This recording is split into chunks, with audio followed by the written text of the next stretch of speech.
Weeks since we've been together. It has been.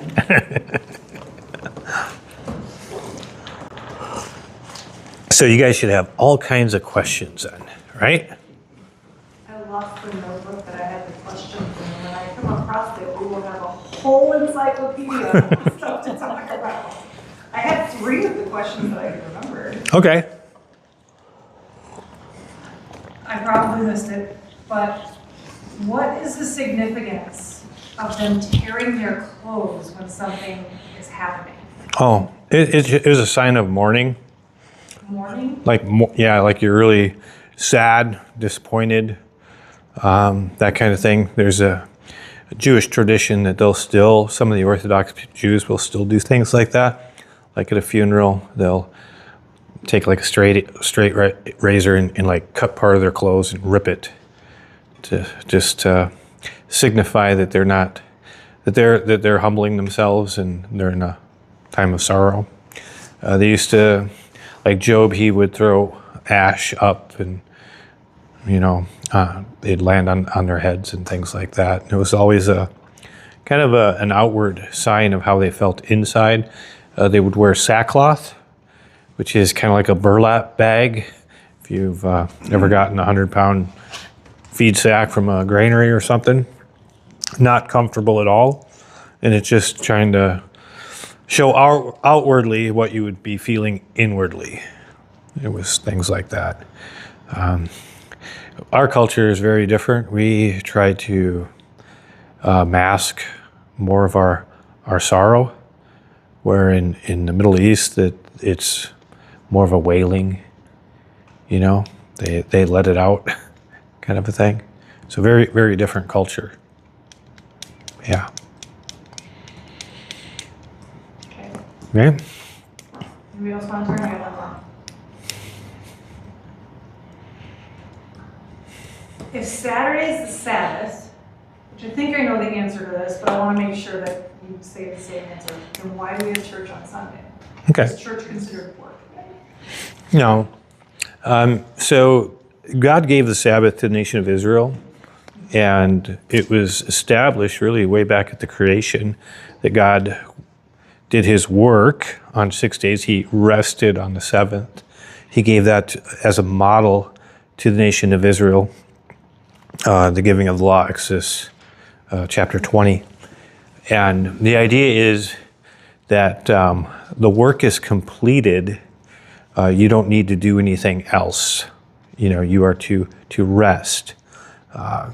When Jesus rose from the grave, he rose not on the Sabbath, but on the first day of the week. Okay? And so the early church, when they first started meeting together, they would meet daily. That's how it started off. They met house to house. They would meet in the temple, but they did daily meetings. And then in 1 Corinthians, it talks about when you take up the collection on the first day of the week, which is Sunday. They started to establish their services, the gathering together, for sure, at least on the first day of the week, celebrating the resurrection. The idea is that the work has been completed and we rest in his finished work in a spiritual sense, not from physical labor, but in a spiritual sense, his work is completed. So it's really kind of a tradition. There are some, like the Seventh-day Adventist, they believe that they need to worship on Saturday. That's when they gather together, but they also want to stay under the Mosaic law. They won't eat pork, things like that.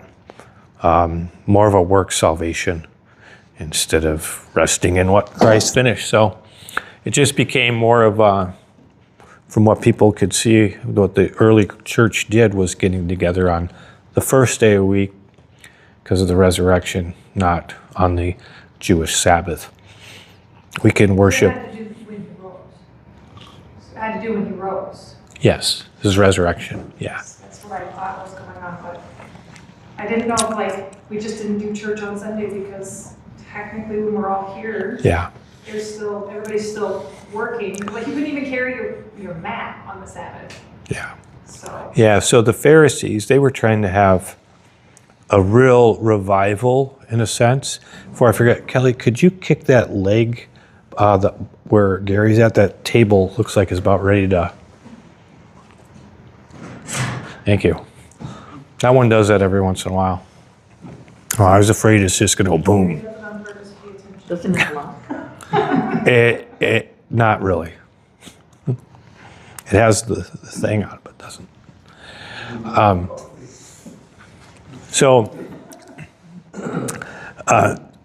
Anyway, the Pharisees, when the nation of Israel, they were in Babylon for 70 years, it was because they were idolaters and they were always chasing after the other nations' gods and all of that, and God puts them off for 70 years, and then they come back, and Ezra, remember, he was instrumental in establishing the synagogue so the word of God could get taught.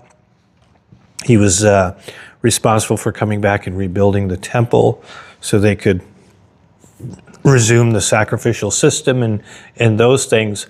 And during that, after they returned, and the Old Testament gets sealed, then there's like 400 years where God wasn't speaking directly to a prophet that we can tell. And that leads up into the birth of Christ, John the Baptist being the forerunner of the birth of Christ. But there was this group of Jews called the Pharisees, and what they wanted to do is we need to follow God very, very strictly. And so they came up with all kinds of laws that if we follow these laws, then we won't break God's law. God said, to rest on the Sabbath. Well, what does that mean? Well, we'll tell you what it means in 3 volumes, of what not to do. And all kinds of things like that. So they were trying in their own way of honoring God by following rules. Okay? And you have them seeing the whole spiritual sense of things. They missed it.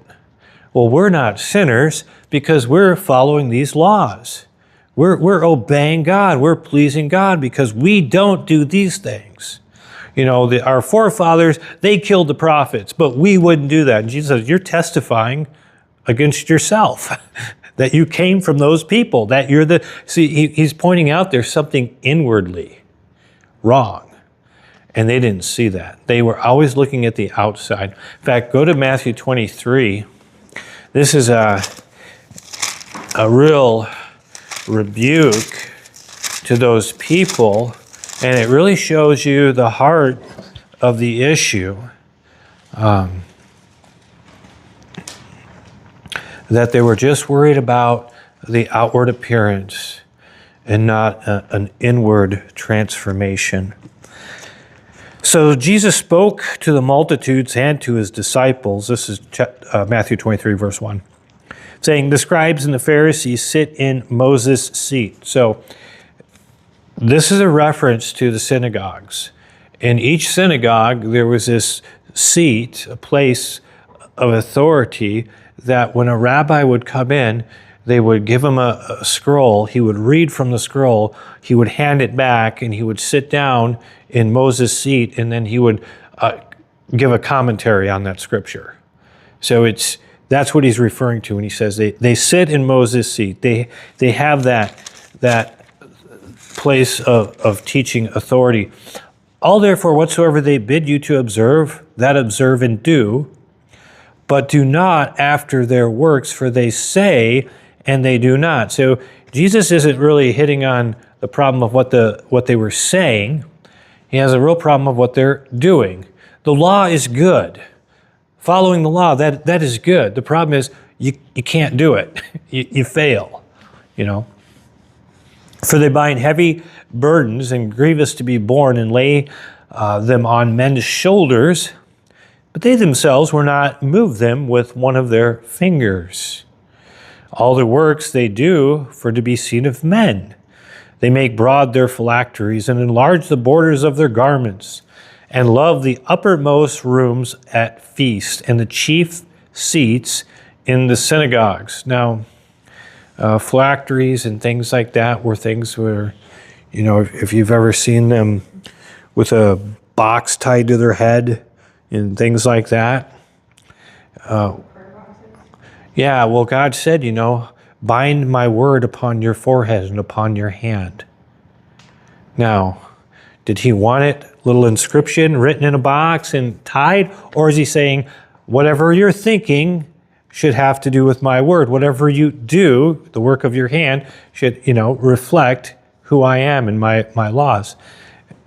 So they, you see what I mean? They looked at a physical, taking it in a very staunch, literal way, and not understanding the application in this of the spiritual application of what God was saying.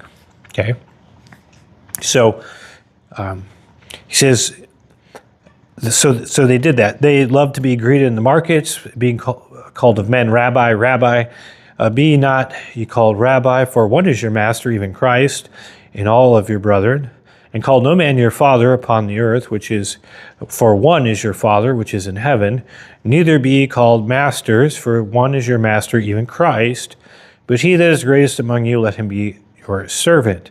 And whosoever shall exalt himself shall be abased, and he that shall humble himself shall be exalted. So he's dealing with attitude. They've got this arrogant, prideful attitude, and they're not humbled. Verse 13, but woe unto you, scribes and Pharisees, hypocrites, for you shut up the kingdom of heaven against men. For you neither go in yourselves, neither allow them that are entering to go in. Woe unto you, scribes and Pharisees, you hypocrites, for you devour widows' houses, and for a pretense make long prayers. Therefore you shall receive the greater damnation. Woe unto you, scribes and Pharisees, hypocrites, for you surround the sea and land to make one proselyte or convert, and when he is made, you make him twofold more the child of hell than yourselves. Woe unto you, you blind guides, which say, whatsoever shall swear by the temple, it is nothing. But whosoever shall swear by the gold of the temple, he is a debtor. So they like loopholes, right? Well, I swear by the temple, you can't hold me accountable for that because I didn't swear by the gold in the temple. You are blind, for whether is greater the gold or the temple that sanctifieth the gold. And whosoever shall swear by the altar, it is nothing, but whosoever sweareth upon the gift that is upon it, he is guilty. You fools and blind, for whether is greater the gift or the altar that sanctified the gift. Whosoever therefore shall swear by the altar sweareth by it, and by all things thereon. And whosoever shall swear by the temple sweareth by it, and by him that dwells therein. And he that shall swear by heaven sweareth by the throne of God, and by him that sitteth thereon.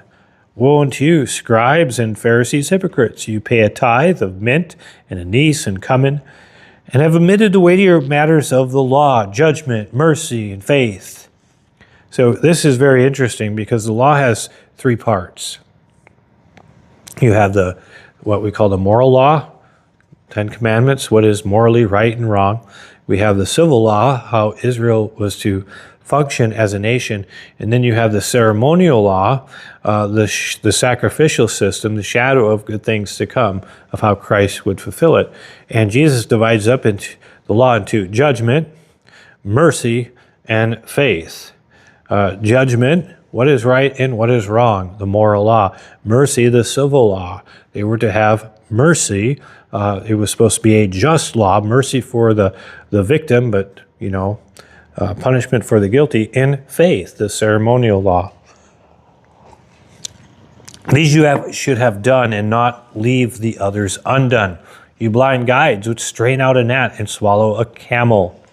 Woe unto you, scribes and Pharisees, hypocrites. So they'll nitpick some little thing, but ignore the big things. Okay. For you make clean the outside of the cup and the platter, but within are full of extortion and excess. Thou blind guides, cleanse first that which is within the cup and the platter, and the outside of them may be clean also. So, my coffee cup is a great example. It's cleaner on the outside than it is on the inside? The outside can look really nice. The inside, not so much. Well seasoned. I think that's what it is. It's a bunch of flavor crystals in there. I don't think so. It's just stain. So when he's saying woe unto you, he's like dooming them or is he warning them? It is very much a warning. Yeah. And like almost like a condemnation, you know. So, John the Baptist called the Pharisees the brood of vipers, right? yes. And didn't Jesus say that that was extremely harsh and yet? That was fine. He said it too, didn't he? Well, he calls them all kinds of things. I'd have to look it up to see if he actually called him that or not. I know John the Baptist did. But he goes on. Woe unto you, scribes and hypocrites, Pharisees, you hypocrites, for you are like whited sepulchres or tombs, which indeed appear beautiful outward, but inside are full of dead men's bones and all uncleanness. So again, what the Pharisees would do is outwardly they look great. You know, you would think, oh, that is a holy guy. You know, they dress the part. They would never go down that way because there might be some kind of sin activity down on that street. So we will go down this way and we will make sure we don't do anything, you know, all of that kind of stuff. Very outward appearance. And Jesus isn't saying, you know, that they're wrong in what they're doing. They're ignoring where sin is the problem. Sin isn't an outward problem, it's an inward problem. And that's what they missed. So he goes on, even so you outwardly appear righteous to men, but within you are full of hypocrisy and iniquity. Woe unto you, scribes and Pharisees, hypocrites, because you build the tombs of the prophets, garnish the sepulchres of the righteous, and say, if we had been in the days of our father, we would not have been partakers with them in the blood of the prophets. Wherefore you be witnesses unto yourselves that you are children of them that killed the prophets. Fill ye up then the measure of your fathers. Here you go. Your serpents and generation of vipers. There you go. How can you escape the damnation of hell? Wherefore, behold, I send you prophets, wise men, and scribes, and some of them you shall kill and crucify. Some of them you shall scourge in your synagogues and persecute them from city to city, that upon you may come all the righteous blood shed upon the earth, from the blood of righteous Abel unto the blood of Zacharias, son of Berechiah, whom you slew between the temple and the altar. Verily I say unto you, all of these things shall come upon this generation. So, not some very nice things to have to say about these people that thought that they were doing wonderful. They thought that, you know, hey, our forefathers, they got it all messed up. They killed the prophets. They were idolaters. They did this. And we're not. We're way better than them. We do this and we do that. Not realizing that all that stuff was still inside of them. And so the reason I bring this up is a failure to understand the application of these things. So you'll have Christians even today that say, well, you guys worship on Sunday and you shouldn't do that. Don't you know that's not the Sabbath? Well, don't you know we're not the nation of Israel? But they try to transfer that law unto us. Christ fulfilled the law. I believe it's in Colossians. It's been a while since I've had to talk to a Seventh-day Adventist on these things. Just trying to keep you on your toes. Yeah, thanks. You're welcome. Chapter 2.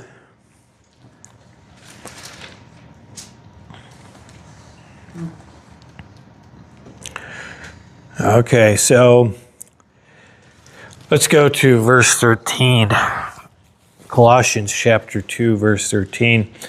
And you, being dead in your sins and your uncircumcision of your flesh, he hath quickened together with him, having forgiven you all trespasses. Now look at the wording that he's saying. This is very Jewish, right? Being, if you told a Jew that he was uncircumcised in his flesh, you'd be like, what are you talking about? 8th day, all of that. Blotting out the handwriting of ordinance that was against us, which was contrary to us, and took it out of the way, nailing it to the cross, and having spoiled principalities and powers, and making a show of them openly, triumphing over them in it. Let no man therefore judge you in meat or drink or in respect of holy days, or of new moons, or of Sabbath days, which are a shadow of things to come. But the body is of Christ. So he says, all of those things was a shadow, a picture of what was to come, Christ fulfilling them. So he says, don't let anyone judge you.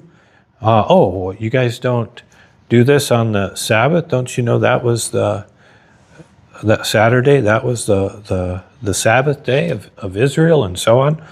He says, don't let anyone judge you, or the new moons, holidays, the different feasts of Israel. Is it good to observe the Passover? Yeah, as long as you're realizing that Christ fulfilled it. We don't bring a goat or a lamb. Hey, we're gonna sacrifice this thing. We're gonna apply the blood. Oh yeah, Josh asked, would that be an insult to do that?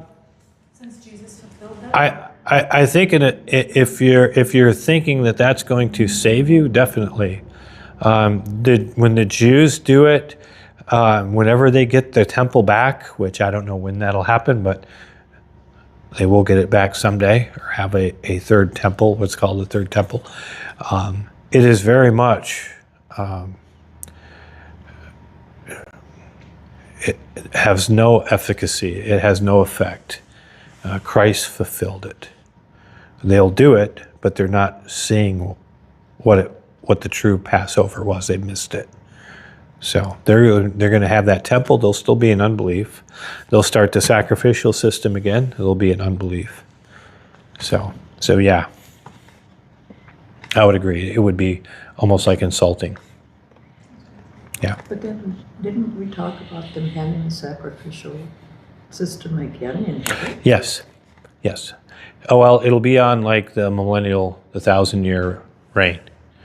They'll be sacrificing like a memorial, like we do a communion to commemorate. So the people that are born in the 1,000-year reign, right?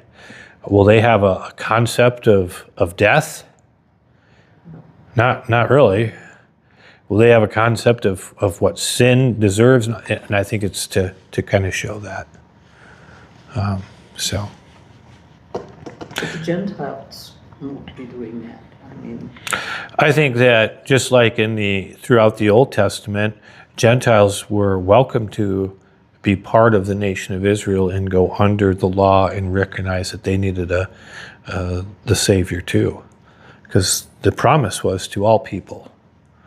The promise of that sacrifice. So just like in the nation of Egypt during the first Passover, there was probably many Gentiles that said, you know what, I think we're going to spend the night with our Jewish people over here behind the blood, or we're going to have to find a lamb ourselves, or whatever, because a mixed multitude left with them. So there was others that, if you were a Gentile and decide, you know what, just like Rahab, your God is real, you would be assimilated right into the Jewish people. I still don't understand why, if you are a believer in Christ and you're in the millennium, why you would practice the sacrificial system of the, Well,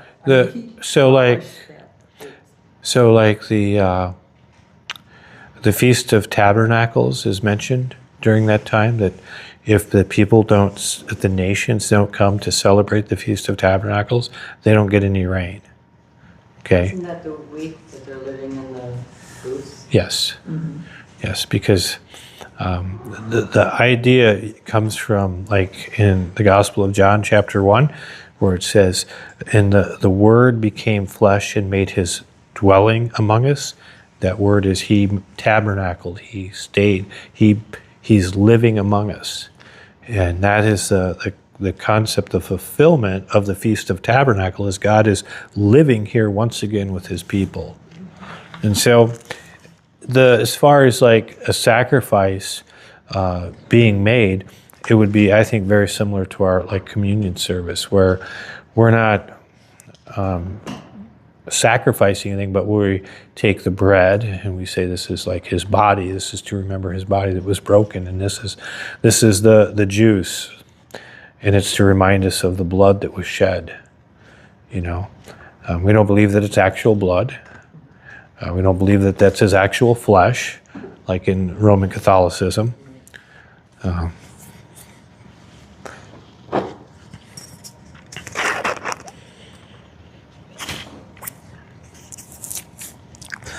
Okay, anything else on that?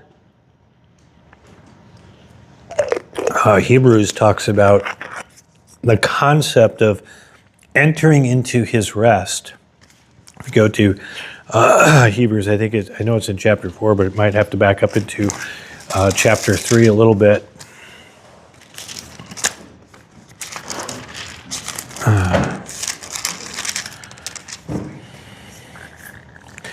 Yeah. So, Hebrews, written to Jewish believers, Messianic believers or Christians, but being Jewish, and they were tempted to leave following Christ, leave the concept of the church to go back under the Mosaic law with the rest of the Jews. They would have it much easier. They wouldn't get harassed, and so the book of Hebrews is to basically show, why would you want to go back to that when Christ is so much better? Verse 7, chapter 3, verse 7, wherefore, as the Holy Ghost saith, today, if you will hear his voice, harden not your hearts, as in the provocation in the day of temptation in the wilderness, when your fathers tempted me, proved me, and saw my works 40 years. So remember, they refused to enter into the land. They refused because of their unbelief. Okay? Wherefore I was grieved with that generation, and said, they do always err in their heart, and they have not known my ways. So I swear in my wrath, they shall not enter into my rest. So now, what is he equating rest with? That entering into that promised land, that place of service where they didn't really have to even fight. They rested and let God fight for them and all of those things. Take heed, brother, lest there be any of you of an evil heart of unbelief in departing from the living God. But exhort one another daily, while it is called today, lest any of you be hardened through the deceitfulness of sin. For we are made partakers of Christ, if we hold the beginning of our confidence steadfast unto the end. While it is said, today, if you will hear his voice, harden not your heart as in the provocation. For some, when they had heard, did provoke, howbeit not all that came out of Egypt by Moses. But with whom was he grieved 40 years? Was it not with them that had sinned, whose carcasses fell in the wilderness? And to whom sware he that they should not enter into his rest, but to them that believe not? So we see that they could not enter in because of unbelief. Let us, therefore, fear a promise being left us of entering into his rest. Any of you should seem to come short of it. For unto us was the gospel preached, as well as to them. But the word preached did not profit them, not being mixed with faith in them that heard it. For we which have believed do enter into rest. As he said, as I have sworn in my wrath, if they shall enter into my rest, although the works were finished from the foundation of the world. So, the idea of rest has to do with us relying on what Christ has done for us, for his plan, for his purpose, and things like that. That is really our Sabbath rest, not a specific day of the week. For he spoke in a certain place the seventh day on this wise, and God did rest on the seventh day from all of his work. And in this place again, if they shall enter into my rest. So you see how he's equating that Sabbath day into resting in what Christ wants to do in your life and what he has planned for you and his purpose and all of that. And every day we enter into his rest. And how do we do it? Through faith, by relying on him and trusting in him. So it's not a, hey, it's Saturday. Saturday comes and no work. Men's breakfast, well, I don't know how we're going to get around that one. You know, that kind of thing. Work of joy. What's that? That's a work of joy. Work of joy, yeah. Isn't it? Yeah, Yeah. yeah. If someone came in here, though, they wouldn't think that because we're all coughing and eyes are watering. Whose fault is that? What's that? Onion gas. Yeah, habaneros. Anyway, the people miss it. Just like in Jesus' time, the Pharisees, they were looking at in a very literal sense. Oh, this was the Jewish Sabbath, therefore it should be our Sabbath. We should do our worship on that day. We should, you know, what have you. And they're missing the whole concept of rest. So.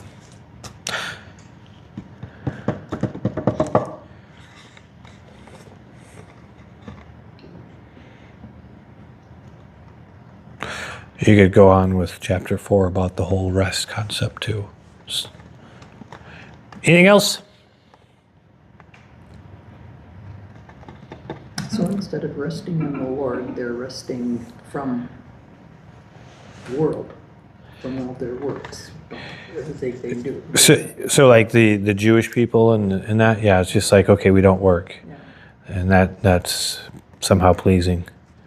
Yeah. Except they have to put a lot of effort into not. Oh yeah. Yeah. Yeah, it is a burden. And if you've ever been around Jews coming up to their Sabbath, you see it because they are scurrying like crazy to make sure they have everything they need to have done. And when they forget something, it's like, oh no, because now we can't do anything until after the Sabbath, you know, so.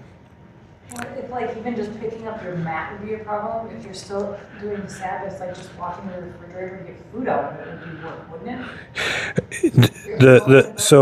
So that's what the Pharisees did. They had all these little definitions of what work is.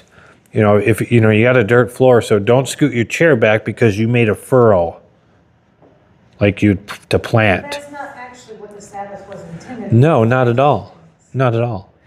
But they just kept adding on. Don't do this. You can't do this, or you can only walk so far. But if you have food out there ahead of time and drink and stuff, then you can rest and you can enjoy that food, and then you're allowed to walk another such a distance. It's again, you go back to the loopholes and straining out a gnat and swallowing a camel, and all of these things. When you say Mosaic law, that's when Moses stopped. Yes. Yep. I have more questions. Somebody else has a question. Well, I kind of sidetracked from when we were in Colossians. Yes. The So verse 18 of chapter 2, Let no man beguile you, trick you, deceive you. voluntary humility. Yeah. Colossians what? Chap 2:18. So let no man beguile, deceive, or trick. Remember, that's kind of what the word used. I know it's a different language, but about the serpent. You in your reward, in a voluntary humility and worshiping of angels, intruding into those things which he hath not seen, vainly puffed up by his fleshly mind, not holding the head, from which all body and joints and bands have nourishment, talking about the body of Christ, minister and knit together, increaseth with the increase of God. Wherefore, if you be dead with Christ from the rudiments of the world, why, as though living in the world, you are subject to ordinances? Touch not, taste not, handle not, which all are to perish with the using, after the commandments of doctrines of men. So these would be extra biblical concepts that people would try to bring in and lay on the church. An easy one is Islam, Mormonism, things like that. Where did they get their information from? Angels. Galatians talked about that. Paul says, if I or anyone or an angel preach any other gospel, let him be accursed. And so that was still going on back then. If I remember right, you remember the young prophet that went to Jeroboam and rebuked him and then went his own way, and then the old prophet chased after him and said, oh, wait, I had a word from the angel. Oh, that sounds so great, because why? You're telling me what I want. I can rest and take some food and drink and, He died because of that. Yes, he did. The lion got it. Yep. Yeah. Yep. So things don't change. You hear that all the time of someone coming up, well, an angel told me this. Oh yeah? I don't see that in Scripture. So don't let anyone deceive you in those areas.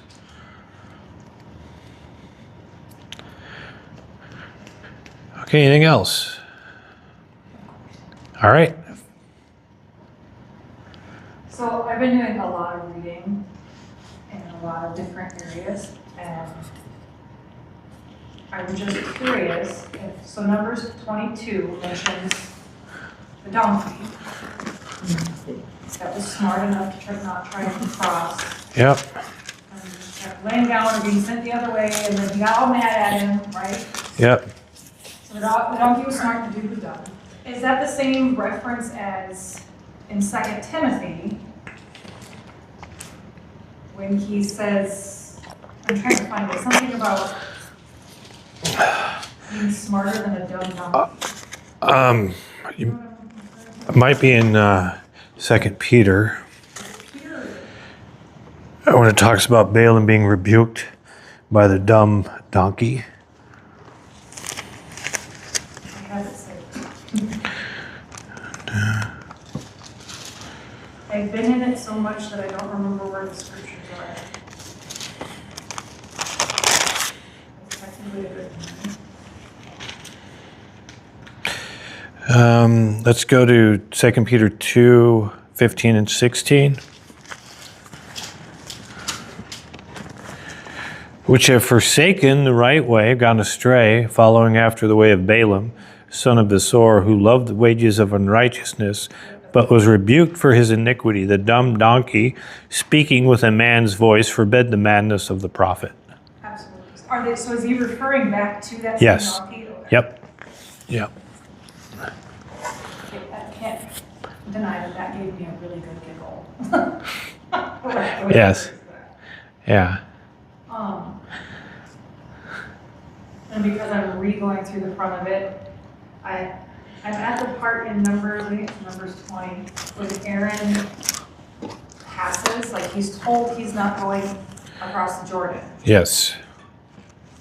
And it doesn't necessarily say, so I guess I'm just looking for perspective. When Aaron dies, is it natural or does God put him out? As far as in, He's old. so chapter 20, verse 22. The children of Israel, even the whole congregation, journeyed from Kadesh, and they came to Hor. And the Lord spoke unto Moses and Aaron in Mount Hor by the coast of the land of Edom, saying, Aaron shall be gathered unto his people, for he shall not enter into the land which I have given unto the children of Israel, because you rebelled against my word at the water of Meribah. Take Aaron and Eleazar his son, and bring them up unto Mount Hor, and strip Aaron of his garments, put them on Eleazar his son, and Aaron shall be gathered unto his people, and shall die there. And Moses did as the Lord commanded, and they went up to Mount Hor in the sight of all the congregation. So just to clarify, this is what we call Mount Sinai, same mountain. And stripped Aaron of his garments, put them on Eleazar his son, and Aaron died there in the top of the mountain. Moses and Eleazar came down from the mountain. When all the congregation saw that Aaron was dead, they mourned for Aaron 30 days, even all the house of Israel. So I would take it by the wording of that it's just good timing. He got stripped and then died. So I don't see where God took his life, you know. But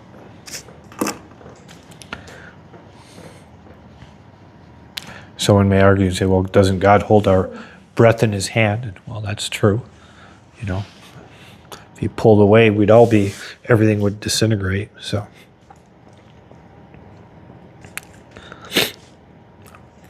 One last question. All right. Again, completely different topic, just to throw this in. Okay. So, I was watching, I can't remember which one it was, but it was one of the God's Not Dead movies, and they were in the courtroom talking about historical facts of Jesus. Uh-huh. And I don't think they mentioned it, but I'd rather get the answer from you anyway, because that's more reliable. What is it that took Jesus out of being talked about as just a historical figure? Like, I remember being in high school and no one ever mentioned any of that at all. Why was it okay for that to be taken out of it if he's genuinely a historical figure? Like, proven point, the movie says it, our calendar is because of him. Like, Mm-hmm. that's part of history, but Yeah, so, how'd that happen?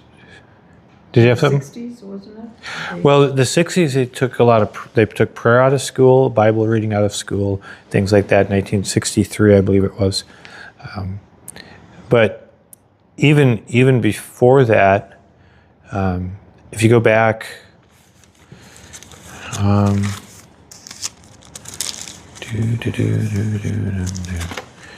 Deuteronomy.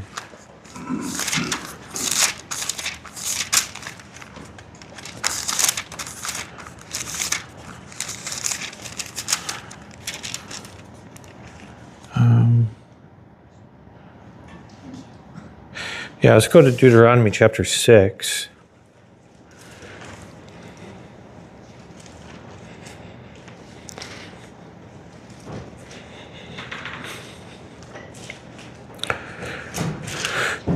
I'll start at verse 4. Hear, O Israel, the Lord your God is one Lord. If thou shalt love the Lord thy God with all thy heart, with all thy soul, with all thy might.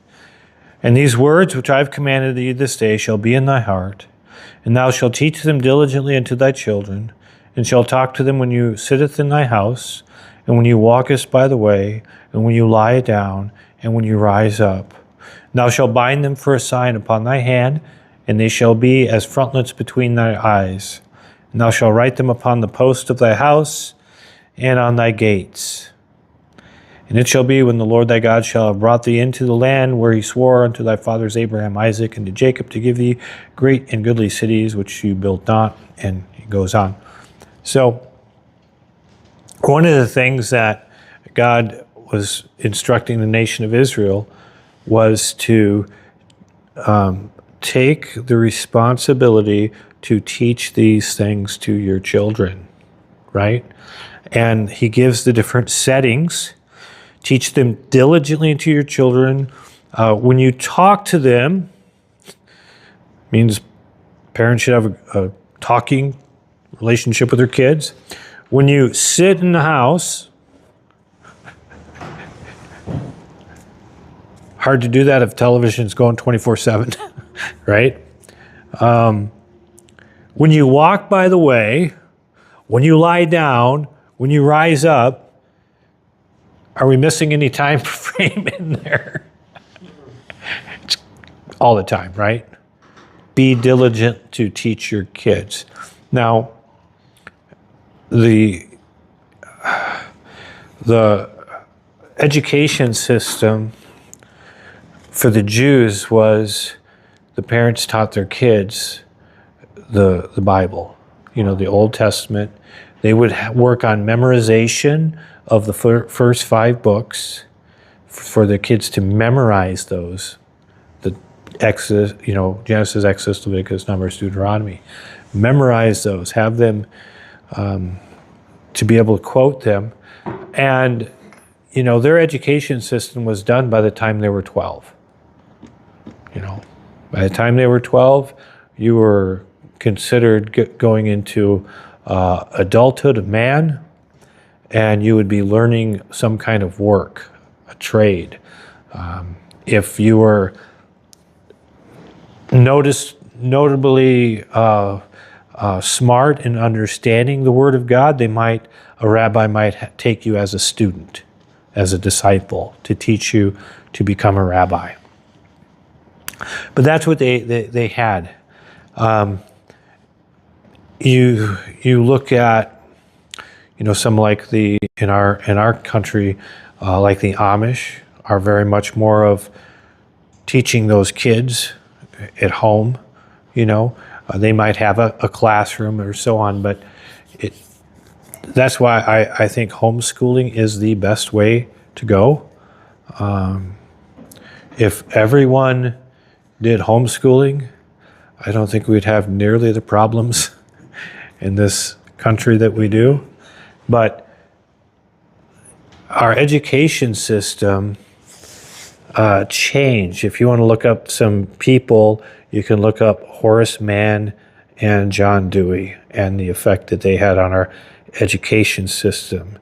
They had a strategy. They were influenced by some very wealthy people that never had the good intentions of the United States or mankind, to make it compulsory where you had to send your kids to school. They had to have some kind of education, not just, you had to do something. And so then started the public schools. Well, they're government schools. And if you have a corrupt government, why wouldn't you think you would have a corrupt education system? They were influenced a lot by the Prussian education system. Americans used to be much more free-thinking, and it's hard to get a nation that is well-informed and very independently thinking to say, well, we need to go fight a foreign war that has nothing to do with us. So you can look up a lot of stuff like that. And Have you ever read Brandon House's Grave Influence? no, He goes into detail. From the graves Yeah, yep, and how the education system is. yep. Good book. Yeah, see, our education system does not teach you how to think, it teaches you what to think. And that's called indoctrination. That's not an education system. If The 2 guys went out and made sure that we weren't allowed to have Jesus in. so, it's you. It has to do with more of a communistic. You need God out. See, you want to be reliant on the state. The state becomes God, not God. Even if they didn't Yes. Even our history is corrupt. So if way back, when we were in Minnesota, they would let imams in the school and teach on Islam. But if one of the kids from our youth said, "Hey, can my pastor come and teach?" Oh no, he can't do that. It was totally against anything Christian because behind it all is Satan. It's like they're just way of slowly snuffing it out. Yes, very much so. Yeah. Yeah. I'm not allowed to say that. And that's why what I see some hope in our nation, and it's coming from the younger generation that says, you know what, we need to get back to homesteading and raising our own food and teaching our own kids and raising our families and having more kids. All of those things. There's a lot of the younger generation are like that. My generation, I didn't see any of that. There wasn't just, wasn't a thought,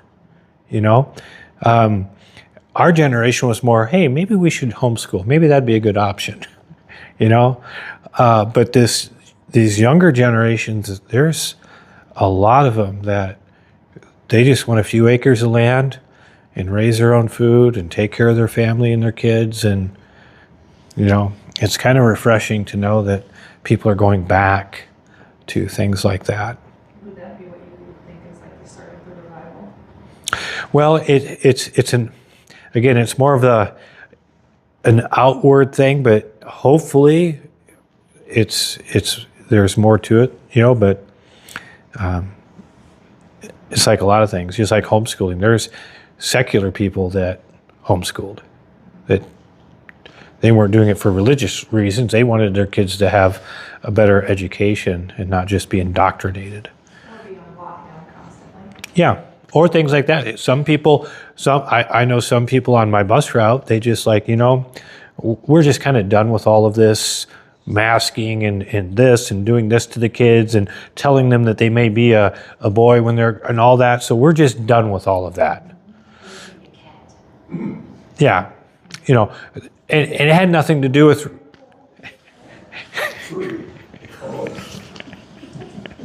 I know the alcohol companies are crying in their soup because alcohol sales are down. Oh. They're going bankrupt, and they're just frustrated like crazy because kids aren't drinking like they used to. Oh, they're doing other stuff. I was going to say, they're eating the gummies. You think if Christianity flourished, what industries would suffer? Yeah, And those are the ones that are probably behind a lot of yeah. this. Well, Because money-wise, it's not profitable. yeah. But anyway, you can go into a lot of Edward Bernays. He's another guy you can look up, and his influence on why we eat bacon for breakfast. I mean, it's just crazy. I was telling that to Chris. Wasn't that a sales pitch to get Yeah. the pork producers Yes, on his side? very much so. Baked eggs for breakfast used to be non-existent until he said, Yeah, "Oh, this is an American breakfast. Yeah. We're gonna have bacon eggs." he's the one that if you go back, some things were just not considered ladylike, and one of them was smoking.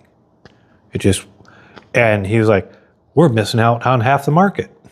And he got hired by the tobacco companies to introduce that to, no, you're an independent. You can do this. That is glamorous. Virginia Slim. Yeah. Yeah. All of that. That was Edward Bernays and his, guess what when they wanted to get into World War I, who did they hire? Same guy to promote it, to get change the Americans' view on war and things like that. That would have been an interesting watch when he finally met God. And That would have been interesting to Well, keep an eye on the wall. I think we'll get to see it Yeah. because it'll be the great white throne. So Probably there's a Bernaise, isn't there a Bernaise sauce? I have no idea. I don't think we'd be allowed to hear each other's downfalls, though. Well, that's going to be for the unsaved. They're going to get judged according to their works. So I think we're there as spectators.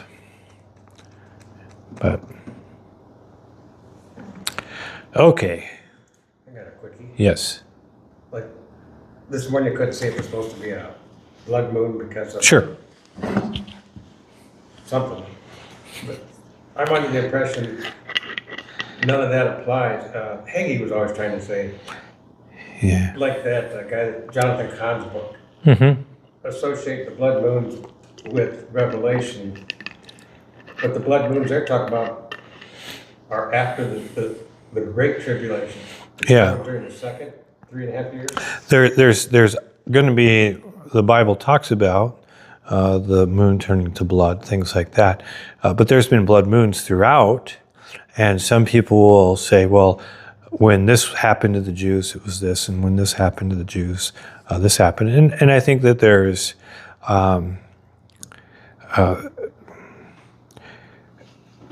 truth to some of it. You have to be careful in forcing it, though.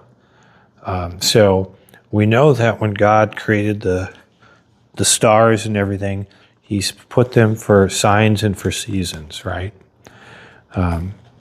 That's goes back to Genesis.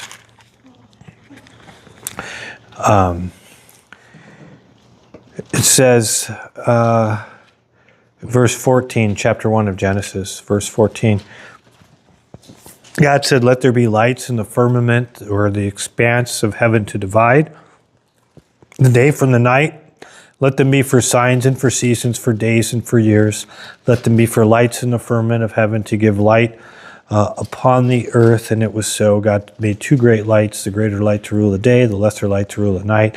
He made the stars also. He set them in the firmament of heaven to give light to them, to rule over the day, to divide the light from the darkness. And God saw that it was good. So, Isn't the blood moon when the earth is between the sun and the moon and there's a shadow when it's like a lunar eclipse type thing? I'm not sure what exactly causes it, but there's always ditches that people go into. One ditch is, oh, none of that means anything. And the other ditch is, every time one happens, oh, this is the such and such and such and such. These are just coincidental. Yeah, Supposed to be 100% lunar eclipse this morning, you're right. but you didn't take it as zodiac. Yeah, I looked at the 5 of them. Yeah. It was- I don't want to land on either opinion on it because I haven't studied it out as far as are there significant things throughout history that this is landing on, things like that. But I don't want to say, oh, no, this is such and such, because I don't know. So, again, I don't want to go in the ditch where, oh, they don't mean anything. But I don't want to go into the ditch where, oh, this is mentioned in the midpoint of the tribulation. We're there. Somehow the rapture didn't happen and blah, blah, blah, blah, all that. Because I don't think there's any doubt that when you look at, I think that when Spain and them kicked all the Jews out, there was a blood moon on the very day that took place. Some talk about in the book of Esther, in Purim, in Haman's edict and things like that. And so, I don't want to ignore those things, but I don't want to try to be predicting things either. And what's the story on the Temple Mount? That's in Jerusalem, right? Yes. So the Jews own everything up to the bottom of the hill? Or they own the mount, but not the buildings on the mount? Well, they took it over, I think it was in 67, and they handed the right to the temple over to King Hussein of Lebanon, I believe it was. And so that's why they don't have control of the Temple Mount where the old temple was. The Dome of the Rock is there. And so they're wanting it. I think there was a Palestinian girl interviewed on television, and she was complaining how the Jews had possession of something where they would get hassled to being around the Temple Mount. I don't That the know. Palestinians had to go through all these rules, and then when they got to a certain point, then it was their rules. I'm trying to figure out where Yeah. the line is. Well, I don't know where the cutoff line is on that, but you know, Islam has no claim to it. You know, how many times is Jerusalem mentioned in the Quran? 0. It's not mentioned once.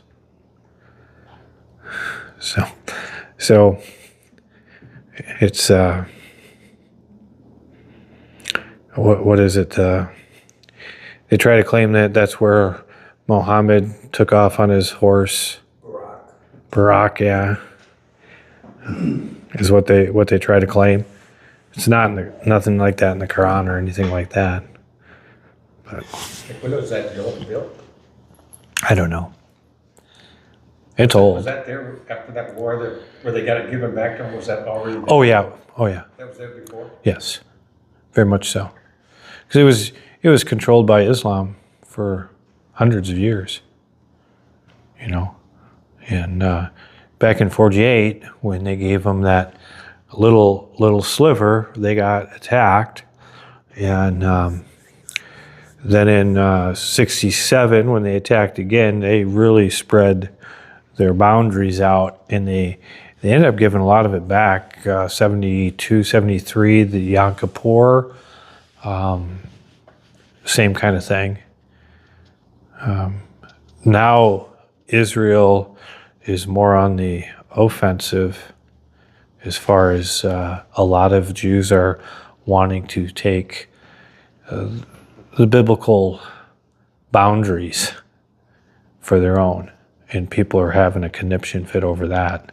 It's like, well, I don't know if they'll be able to do it or not, but they will get all of that land eventually. So, I was just wondering, because like the Temple, the Dome of the Rock, if it's just that building that they have the rights to, if the Jews could go in the opposite corner of yeah. that building anytime, or? Yeah, so some people have that as one of the theories, is that, and they usually will bring in Antichrist, you know, the beast, will say, hey, you've got room right over here, build your temple, and leave Islam alone, and they can leave you alone, and So they would let them do that, the Muslims? oh, they would have a fit, of course, but they have a fit over anything. Or you don't even have to ask, they have that right now? I think that they do, but whether they'll take it or not is a whole nother thing. And that's why some people think that, I think it's in Ezekiel that when he talks about not this, that's for the Gentiles. And they claim that would be where the Dome of the Rock is, and that the actual temple site is over here. It's there. It's not even there, so it's over here. So build your temple. But it's again, that's theory. It's, you know, we speculate on the future prophecies. We know it'll happen. We speculate on how it comes about. It's just like Gog and Magog. Definitely going to happen. Now, how it all takes place and what sets the stage for that, we speculate on it, you know. If you listen to Brandon House, he'll have like Dr. Andy Woods on there. And he has claimed from the very beginning of this, of the whole Iranian thing, before when the people were revolting, he said he doesn't believe there'll be regime change at all.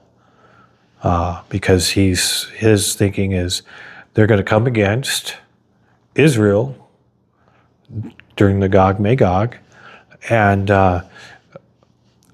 my view would be, well, what if they had a a more Israel-friendly government, then Israel would dwell in safety, which Ezekiel says they dwell in safety. So just because there's a regime change and you have someone that's very Western-oriented, doesn't mean that that's not going to take place. It just gives it a different path. And so you speculate on how, you know it'll happen, but you kind of speculate on how it comes about. If Israel was on their toes, they're not gonna take advantage of this war, and when, Oh, yeah. launch the supersonic missile, they should launch their own little missile and right to the Dome of the Rock and act like the Muslims blew up their own place by mistake. Typically, the Iranians or the mullahs, you want to make a difference between the people of Iran and the leadership there, do not shoot anything at Jerusalem. They usually target Tel Aviv. So, yeah, What's that, the old capital? yeah. It's one of the major cities. So if they Used to be the shot capital. Jerusalem, they would be recognizing that as the capital. Well, Deliberate it's kill. it's hard to say all of their reasoning. I think the one is because of the dome there. Oh, So might hit it by mistake. I don't know, but anyway, yeah, we can look and watch and kind of speculate. It's just like the United States is not really mentioned in End Times Bible prophecy as a major player. Well, how does the United States become not insignificant? Well, we can speculate on it. Some could say it's because of Islam. The rise of Islam destroys it. It could be, an EMP. Some speculate on it, electromagnetic pulse knocking out our electrical grid and knocking us way back. And there's how many different scenarios could you come up with? Some say a nuclear bomb, biological weapons. We don't know how. I haven't found a verse that tells me how, but it seems like the United States is just not a major player. So, anything else? Well, the news theory on social media is that the son-in-law of Trump's. Kirchner. Just because he's got 666 address on his... The address in New York is 666, his building. Yeah. Probably should have bought the neighbor's place. We live in I don't know the guy. I don't much about him. From what I do know, I don't really care about him a whole lot. So Revelation chapter 13, we can go there. I just never understood it. Yeah, well,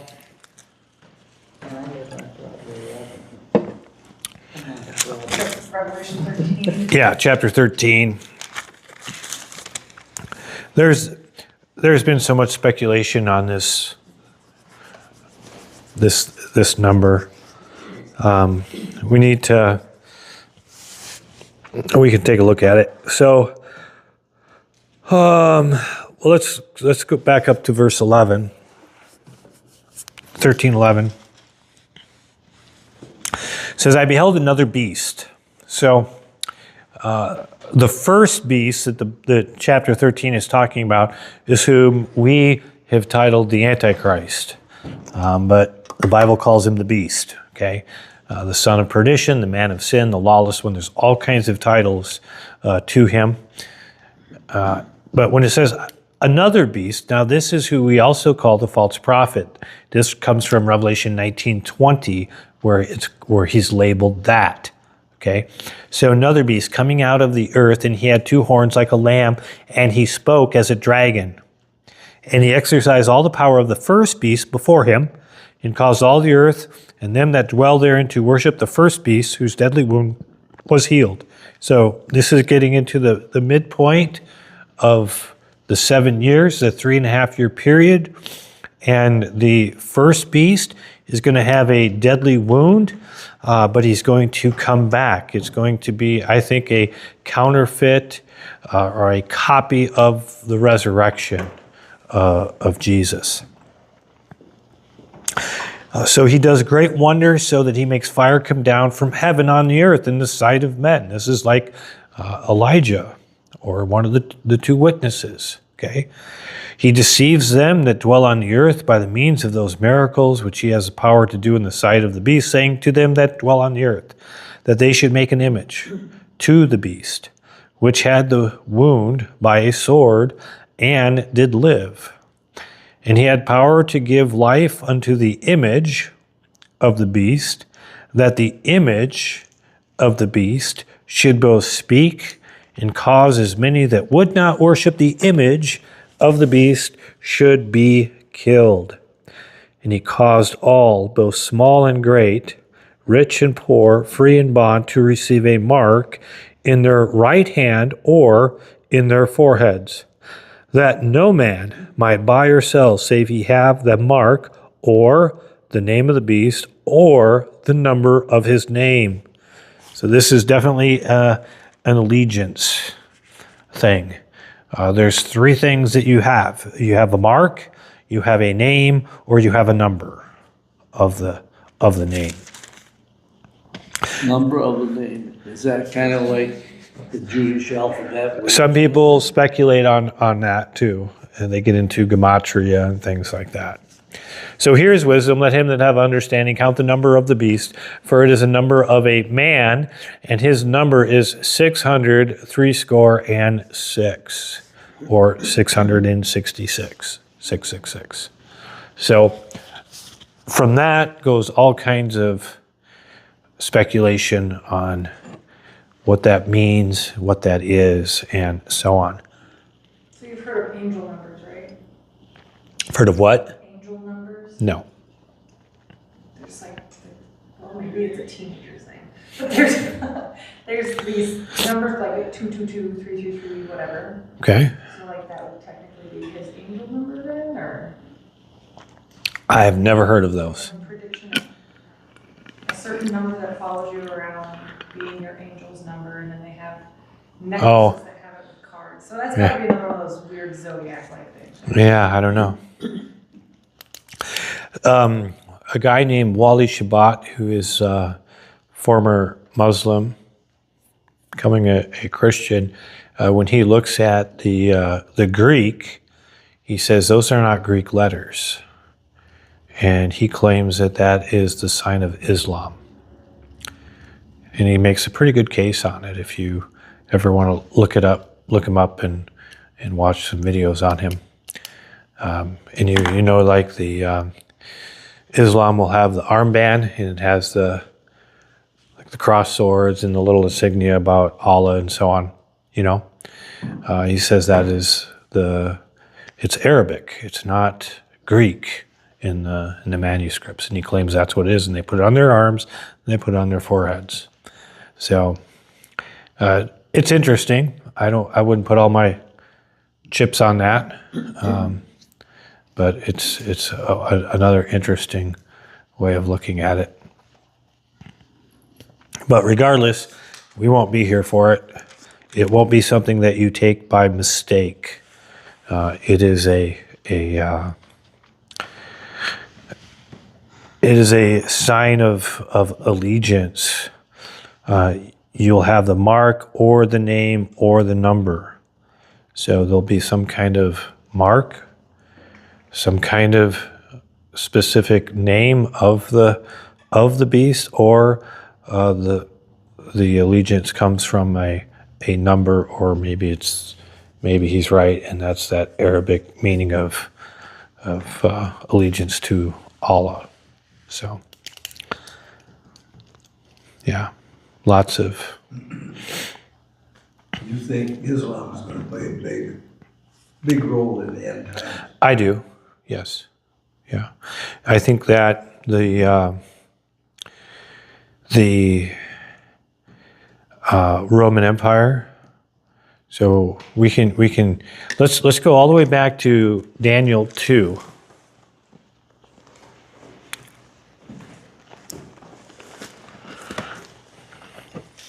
And do you think, in that same question, that crypto is the birth of some kind of new world currency?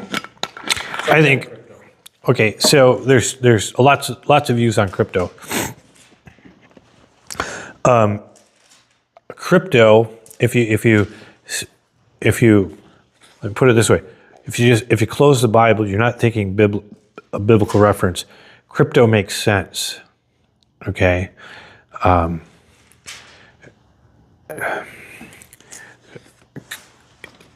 When you talk about blockchain and things like that, ways that it cannot be corrupted or stolen from you, like if your bank defaults, you're out.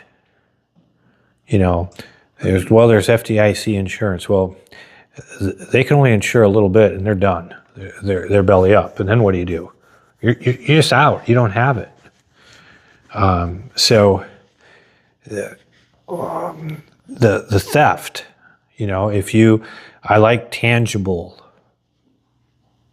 silver, gold, land, whatever, something that you actually own. Becky used to have a hard time because when things got to where you bought something, but you didn't really get it.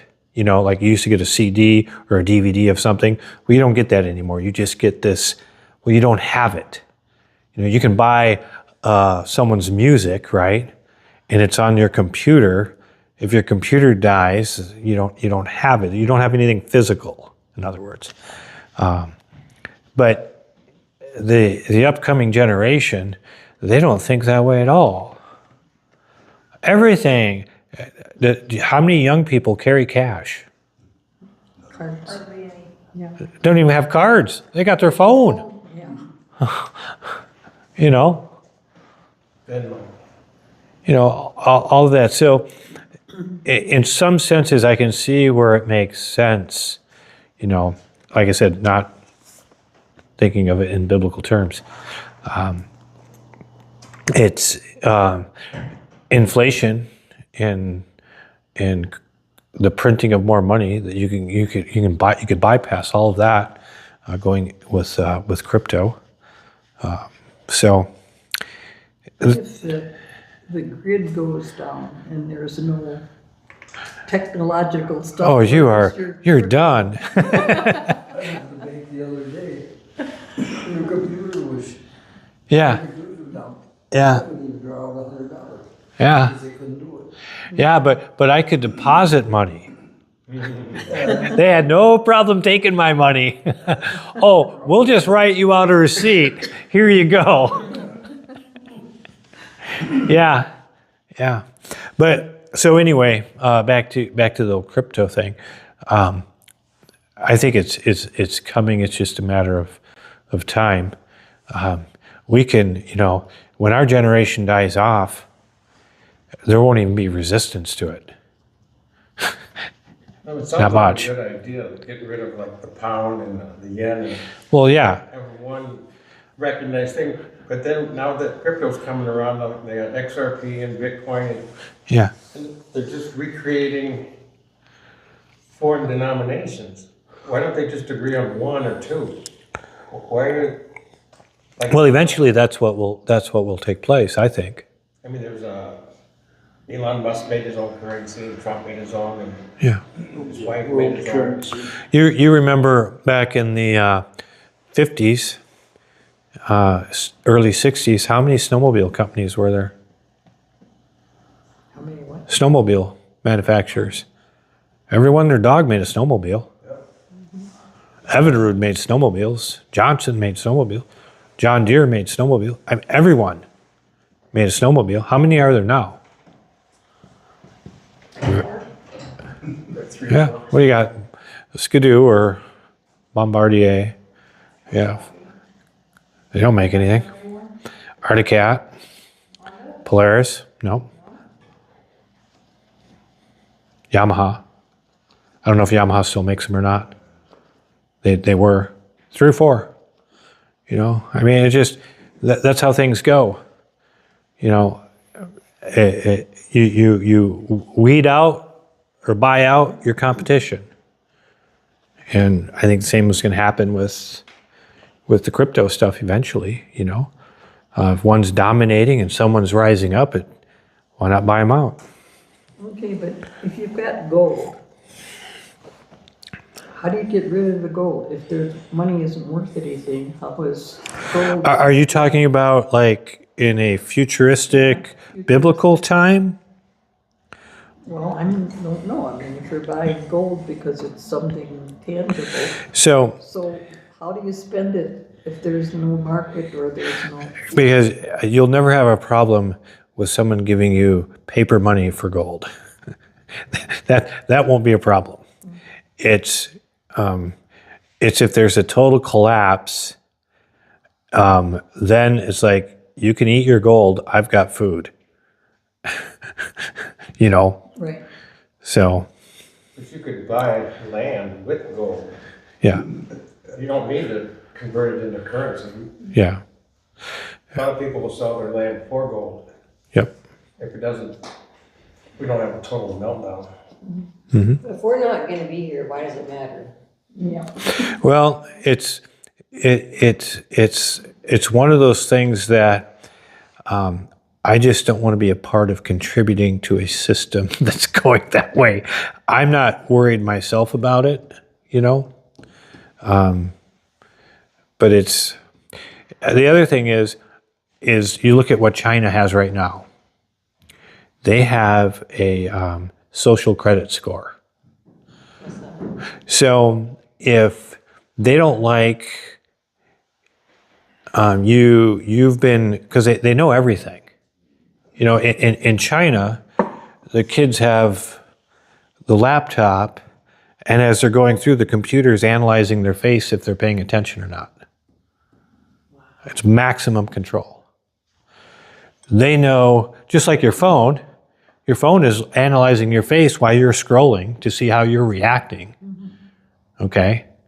Now, for us, it's not affecting our bank account. Over there, it does. You want to do something? Oh, no, you don't get to go to a school. You don't get the promotion because we know what kind of person you are. It's a form of control. That could come here before the end times, before the rapture. You know, that's just control and oppression. So, yeah, you're getting, anytime you've got your phone and you're looking at it, you're getting monitored on how, because, you know, your face tells it all. I heard my daughter telling when she was driving her car and she was looking at her phone for directions or something. I don't know, she said something and the phone answered her and said, Yeah. I didn't understand that or something. Right. And she wasn't even talking to the phone. Yeah. And watch it. Oh, yeah. Watching, listening, know We it. always have to be practicing our poker face then. That you're supposed to. In a little while. Okay. I've got that Yeah. technician coming at noon to pull Oh. up my Starlink. Nice. Even if you look up anything like lawn sweepers or something, all Yeah. of a sudden, every ad you get on your computer will be 14,000 different lawn sweepers. Right. Yep. Yep. Good looking. Which makes it interesting because when I drive bus, I have to have my phone with me. And so I get the bus kids conversation. So I get all these stupid game advertisements for these kiddie games. Like, I don't play any of this. But they're hearing the kids talking about games, you know. So anyway, yeah. So that's kind of why I'm against it. I don't want to encourage it, especially it can affect our lives or, you know, the next generation, the generation after that, what goes on here. But let's go back to, we're talking about Islam, the rise of Islam in end times. So you remember Nebuchadnezzar's dream? We'll go to the interpretation of it because it'll go through this all the time. So, chapter 2 And we'll start at 31. So thou, O king, you saw and behold a great image. This great image whose brightness was excellent stood before thee, and the form thereof was terrible. The image's head was of fine gold, his breasts and his arms of silver, his belly and thigh of brass, his legs of iron, his feet part of iron and part of clay. Thou saw till the stone was cut without hands, which smote the image upon his feet that were of iron and of clay, and broke them to pieces. Then was the iron and clay, the brass, the silver, the gold, broken to pieces together, and became like the chaff of the summer threshing floor, and the winds carried them away, and no place was found for them. And the stone that smote the image became a great mountain, and filled the whole earth. This is the dream, and we will provide the interpretation thereof. Thou, O king, art the King of kings, for the God of heaven hath given thee a kingdom and power, strength, and glory. And wheresoever the children of men dwell, the beasts of the field and the fowl of heaven have given into thy hand, and hath made thee ruler over all of them. Thou art this head of gold. So if you have a picture of this image, the head is supposed to be of gold. It is representing Nebuchadnezzar in the kingdom of Babylon. After thee shall rise up another kingdom inferior to thee, and another third kingdom of brass, which shall bear rule over all the earth. The fourth kingdom shall be strong as iron, for as much as iron breaketh in pieces, and subdue all things, as iron breaketh all these things, shall it break in pieces and bruise.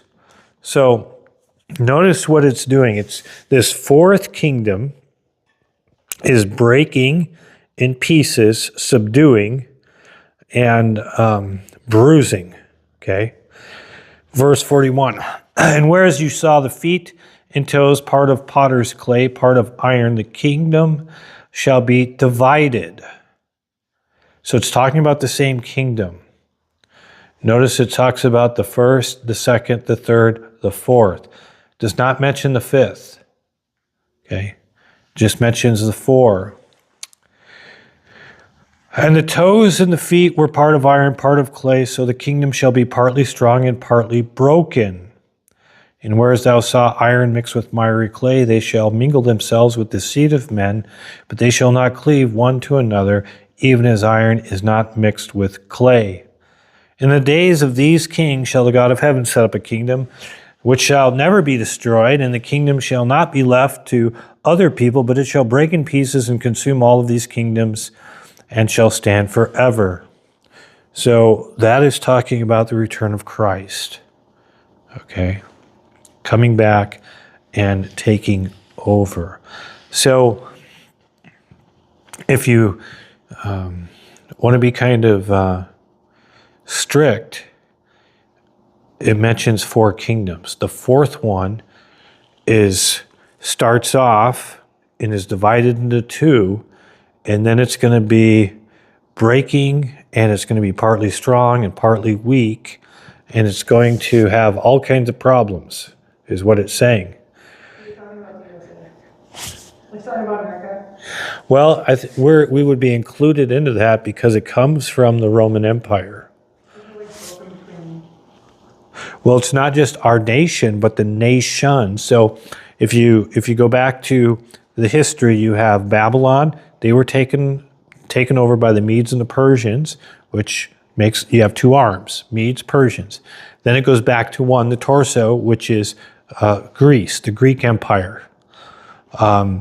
It was broken in, divided, I should say, with the four generals, but then Rome came along to really be the dominant. Okay, then Rome was divided into two, the Eastern and Western. That's like the two legs. From there, they're having all kinds of partly strong, partly weak, and there's going to be these 10 toes or 10 kings. Okay, so I look at it as not necessarily a revived, which is usually taught a revived Roman Empire. I don't think it's ever gone away. You still have East and West. The East was the Ottoman, Islam. the West being more of the European, United States, Australia, those nations. And so that's how I kind of see it right now, is we're still in that leg part, and the East is predominantly Islamic. In the West, predominantly what we would call Christian, but not like in a biblical sense of Christianity. Okay?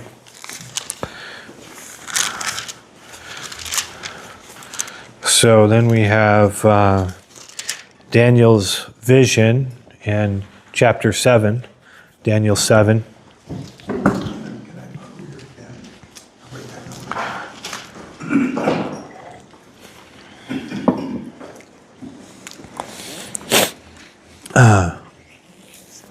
So Daniel has this vision, Daniel chapter 7. Says the four great beasts came up from the sea, diverse one from another. The first was like a lion. This is talking about Babylon. And had eagle's wings, and beheld till the wings thereof were plucked, and it was lifted up from the earth and made stand on his feet as a man, and a man's heart was given it to it. I think that's talking about, if you remember, Nebuchadnezzar and him being kind of out of it for 7 years and so on. Behold, another beast, a second, like to a bear. It raised upon itself on one side. It had 3 ribs in its mouth, and of it between the teeth of it. And it said unto it, thus, arise, devour, eat much flesh. This should be the Medes and the Persians. After this, behold, lo, another like a leper, which had upon the back of it 4 wings of a fowl, and the beast also had 4 heads, and dominion was given it to it. This is talking about Greek Empire, and then the 4 generals. After this I saw the night vision, behold, a 4th beast, dreadful and terrible, strong exceedingly. It had a great iron teeth. It devoured, it broke into pieces. It stamped the residue with the feet of it, and it was diverse from all the beasts that were before it, and it had 10 horns. So this is a correlation. This is Daniel's vision of the same thing that Nebuchadnezzar had. To Nebuchadnezzar, at the time, he's an unsaved person. The image was beautiful. To Daniel, he sees it as beast being horrific. Okay, Daniel being a godly man. So he considered the horns, so that would be the same as the 10 toes, the 10 kings. And behold, there came up among them another little horn, before whom there was 3 of the first horns plucked up by the roots. And behold, in this horn were the eyes of a man, and a mouth speaking great things. So there's going to be 3 kings that are subdued, and then the others are going to give the power to the beast. Now let's go to the interpretation. Verse 17. These great beasts which are 4 kings which shall rise out of the earth. Again, there's 4, not 4 and then 5, or 4 and a revived 4. It's just 4. Okay? But the saints of the Most High shall take the kingdom and possess the kingdom forever and ever. That would be like the stone that comes down to take it over. Then I would know of the truth of the 4th beast, which was diverse from all the others, exceeding dreadful, whose teeth were of iron, and nails were of brass, which devoured, broke in pieces, stamped the residue with his feet. And of the 10 horns which were in his head, and of the others which came up, which before 3 fell, even of the horn that had eyes and a mouth that spoke very great things, whose look was more stout than his fellows. And I beheld the same horn made war with the saints, and prevailed against them, until the Ancient of Days came, and judgment was given to the saints of the Most High. And the time came that the saints possessed the kingdom. Thus he said, the 4th beast shall be the 4th kingdom upon the earth, which shall be diverse from all kingdoms, and shall devour the whole earth, and shall tread it down and break in pieces. And the 10 horns out of this kingdom are 10 kings that shall arise and another shall arise after them, and he shall be diverse from the first, and he shall subdue 3 kings. And he shall speak great words against the Most High, and shall wear out the saints of the Most High, and to think to change times and laws, and they shall be given into his hand until the time and times and dividing of times. So that's 3.5 years. But judgment shall sit, and they shall take away his dominion to consume it and destroy it. So the last empire of Rome, there's division east and west with the 2 legs. Then there's going to be 10 kings. Then there's going to be one that rises up and subdues 3 and basically takes over. He's who we call the beast or the Antichrist. So I think Islam plays a huge role. If you want to go back to Revelation 18, I shouldn't say back, I guess that's forward.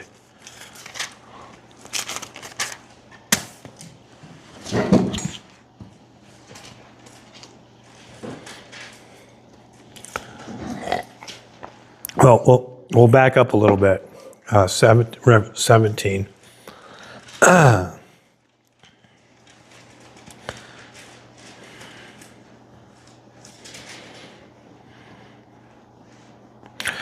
Verse 11, the beast, 17:11, the beast that was and is not, he is the 8th, and is of the 7, and goes into perdition.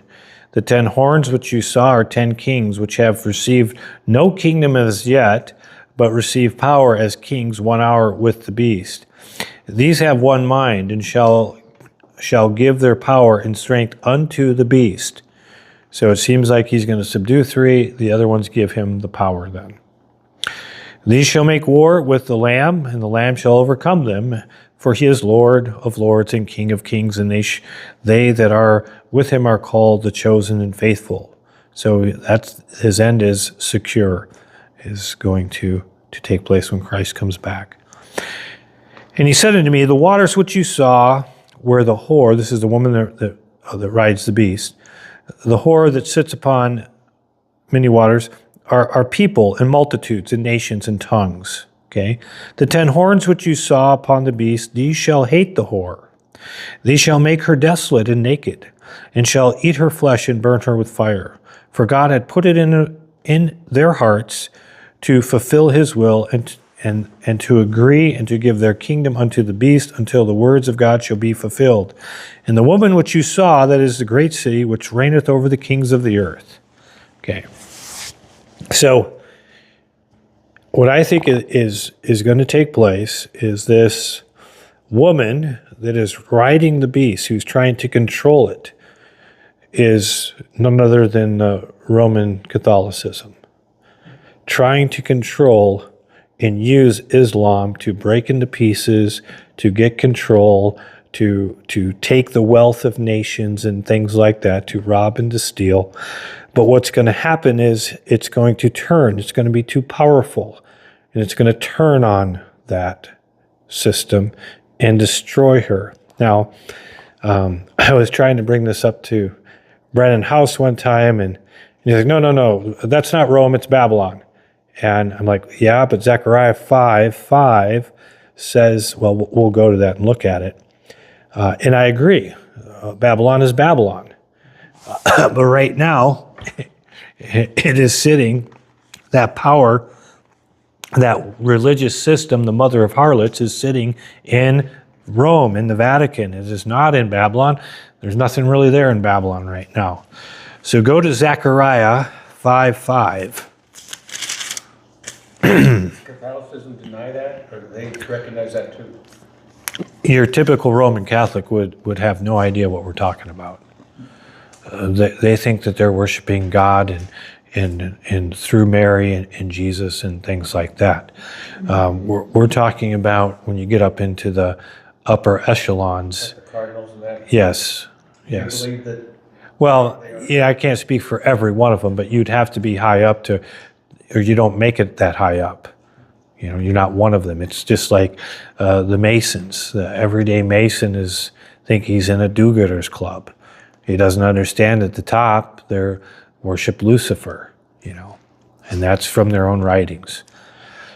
So, chapter 5, verse 5, then the angel talked with me, went forth and said unto me, lift up thy eyes and see what this that goes forth. And I said, what is it? And he said, it's an ephah that goes forth. And he said, moreover, this is the resemblance throughout all the earth. So whatever this ephah is, like a container, whatever it is saying there's something like that throughout all the earth, okay? Behold, there was lifted up a talent of lead, and this is a woman that sits in the midst of the ephah. And he said, this is wickedness. And he cast it into the midst of the ephah, cast a weight of lead upon the mouth thereof. So what I find interesting is we had friends they were Vietnamese, and they were Buddhist. And I was over at their house one time, and they got this little shelf, a picture of Buddha up there, a little bowl. Anytime they have some food, they got to give a little bit to Buddha, a little offering, you know.